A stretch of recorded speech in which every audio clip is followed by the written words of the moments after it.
Est-ce que l'opinion publique suit les patrons ou suit les syndicats?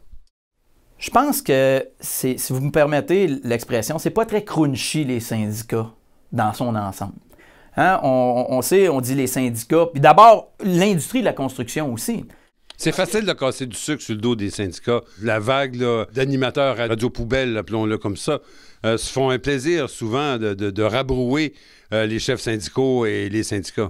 C'est facile, effectivement. C'est une tendance, d'ailleurs. C'est surtout de dépeindre l'industrie de la construction suite à une commission Charbonneau, suite à un paquet d'affaires. Bref, on a parlé amplement de ce que les syndicats avaient fait de pas correct au niveau de l'industrie de la construction. Mais on ne parle pas des élus, on ne parle pas des gouvernements, on ne parle pas des villes, on ne parle pas des patrons, on en parle le moins possible. Mais un syndicat, ça, c'est crunchy. Ça, quand on peut sortir sur un syndicat et on est capable d'en beurrer épais, on s'entend que la population, malheureusement, même étant un gardien, je considère encore, je dis moi et tous mes semblables, nous sommes des gardiens encore d'une classe moyenne, plus qu'incertaine.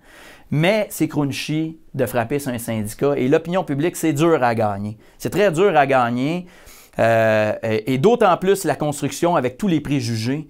C'est très difficile pour nous de remonter la pente et d'expliquer à ces gens-là un peu ce que nous vivons et peut-être certaines similitudes qu'ils vivent eux-mêmes et qu'on est encore des gens qui protègent les moins bien nantis. Et je pense que le but d'un syndicat étant de négocier des conventions collectives et de les appliquer, c'est aussi de s'assurer d'une répartition des richesses. Puis oui, c'est normal qu'un patron fasse plus d'argent qu'un salarié parce qu'il y a plus de risques.